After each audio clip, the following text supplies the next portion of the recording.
Taarifa kutoka kwa Samia Suluhu mchana wa maandamano imezua hisia mseto nchini Tanzania na vilevile kimataifa.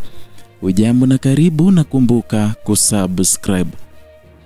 Siku ya maadhimisho ya miaka 64 ya uhuru wa Tanganyika imekuwa na mseto wa hisia uliochanganya furaha, kumbukizi nzito na tahadhari kuhusu mustakabali wa taifa. Kile kilichoanza kama salamu ya kawaida ya sherehe kimegeuka kuwa taarifa pana ya kutafakari safari ya nchi, taarifa iliyosambazwa kupitia ujumbe wa Rais Samia Suluhu Hassan alioweka kwenye akaunti yake rasmi ya mtandao wa X. Na kwa mara nyingine, siku ya uhuru umegeuka si tu hafla ya kitaifa, bali dirisha la kuangalia mustakabali wa taifa lililojengwa kwa misingi ya amani, umoja na mshikamano tangu mwaka 1961. Na vilevile ikumbukwe kwamba siku hiyo ndio siku iliyoratibiwa na kizazi cha Gen Z kutoka barabarani na kuandamana wakisema kuwa wanahitaji uongozi bora. Katika ujumbe huu ambao mara moja ulivuta hisia za watumiaji wa mitandao na vyombo vya habari, Rais aliweka mbele hoja kuu moja ambayo kwamba thamani ya uhuru si tukio la kihistoria pekee, bali ni wajibu wa kizazi kilichopo kuuthamini na kuutunza. Huu ndio ulikuwa msitizo uliotengeneza mshtuko wa kipekee katika maadhimisho ya mwaka huu, na badala ya maelezo marefu yanayozunguka historia ya uhuru peke yake, ujumbe huu uliingia moja kwa moja katika kiini, kujenga ufahamu wa kitaifa kuhusu lazima wa kulinda misingi inayofuata iliyofanya Tanzania kuwa moja ya mataifa yenye uthabiti wa nadra barani Afrika.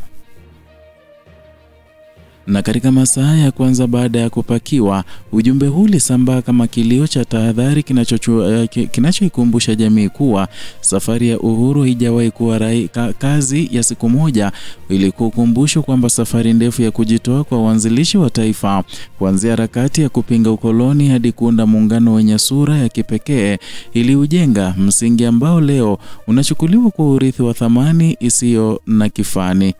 Lakini kile kilichofanya wengi kusimama na kutafakari si tu hisia za uzalendo ambazo zilizomo, ni mtazamo mpana kwamba uhuru unajenga majukumu mapya kila kizazi kinapobadilika. Na ujumbe wa Rais ulikuwa mwito wa kutazama yaliyopatikana na pia hatari zinazoweza kuyumbisha tunu zilizopewa kipaumbele tangu enzi za Julius Nyerere: amani, umoja na mshikamano.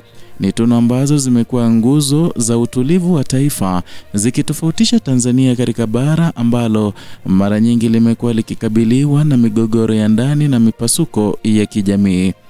Katika simulizi la siku hiyo, mengi yalionekana kurudi nyuma kwenye wakati ambapo nchi ilikuwa ikiishi matarajio ya kuchagua mustakabali wake bila shinikizo la kigeni.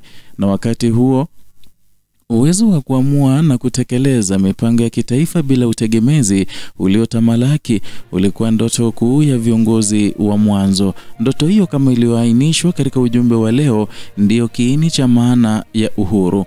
Na kwenye ujumbe wake, Samia alisema kuwa heri ya miaka 64 ya uhuru wa nchi yetu.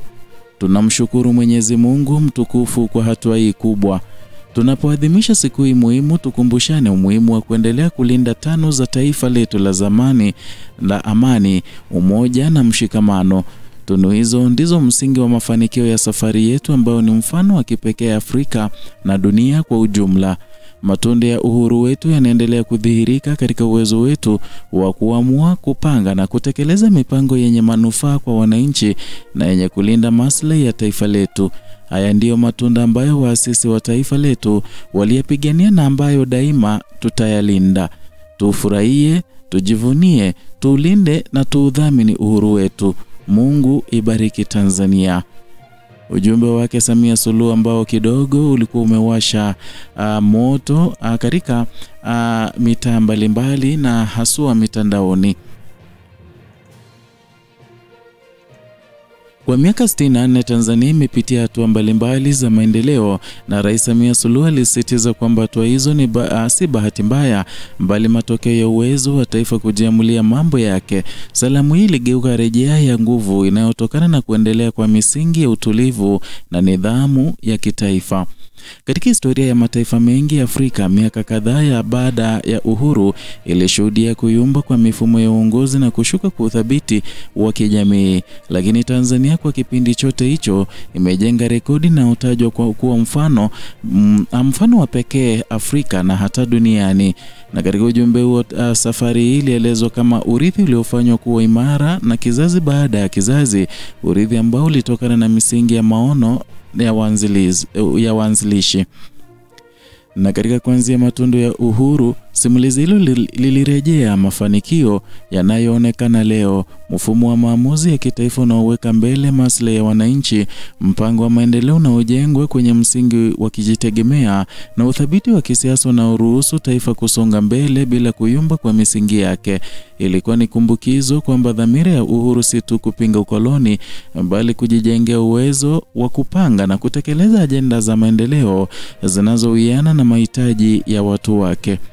Katika mazingira ya sasa ya dunia yenye misukosuko ya kijamii, kisiasa na kiuchumi, ujumbe huu uliibua mada muhimu ambayo ni ulinzi wa maslahi ya taifa. Sehemu hii ya ujumbe wa rais ilipokelewa kwa uzito mkubwa, hasa ikizingatiwa kwamba katika ulimwengu wa leo maslahi ya kitaifa yanaweza kuyumbishwa si tu kwa nguvu za kijeshi, bali kwa mienendo ya kiuchumi, kijamii na taarifa zinazoweza kugawa jamii.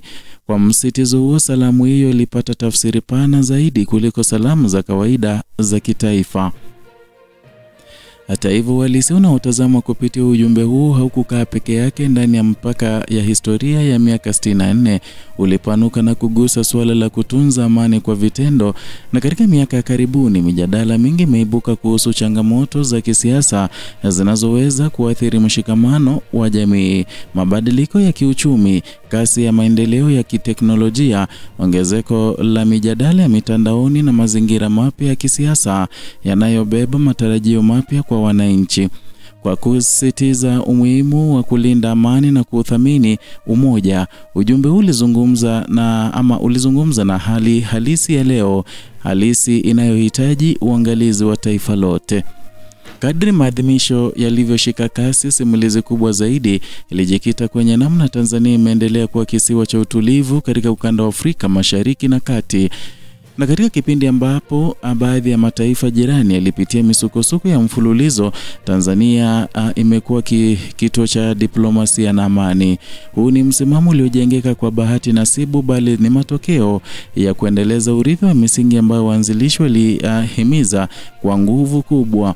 Ujumbe wa rais ulikumbusha umma kwamba urithi huo ni sehemu ya matunda ya uhuru ambayo hayapaswi kupuuzwa, ila kwa wingi wakisema kuwa Rais Samia mwenyewe ndiye amepuuza hayo yote yaliyopelekea machafuko yaliyotokea katika uchaguzi baada ya uchaguzi wa tarehe 29 Oktoba mwaka huu, ambapo mamia ya watu waliaga dunia, miili ya watu ikatapakaa barabarani, milio ya risasi ikasikika hewani, na Tanzania ikageuka kutoka kivutio cha utulivu na kuwa kivutio cha vita. Na katika mtiririko wa siku hiyo, sura ya kisiasa ya kijamii ya miaka 64 ya uhuru ilionekana kama filamu inayojirudia kwa sura mpya katika kila kizazi. Tangu enzi za vita ya kudai uhuru, kupitia mabadiliko ya mfumo wa uchumi hadi mageuzi ya kisiasa yaliyoleta mfumo wa vyama vingi, msingi mkuu wa nchi umeendelea kusimama juu ya kanuni za utulivu wa kisiasa na amani ya kijamii.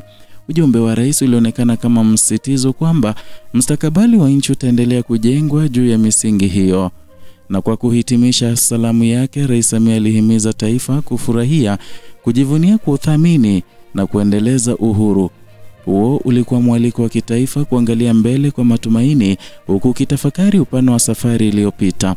Na katika simulizi la siku ya leo, kauli hii iligeuka mhimili wa maadhimisho, ikitoa picha ya taifa linalotafakari mizizi yake huku likitafuta nafasi yake katika dunia inayoendelea kubadilika.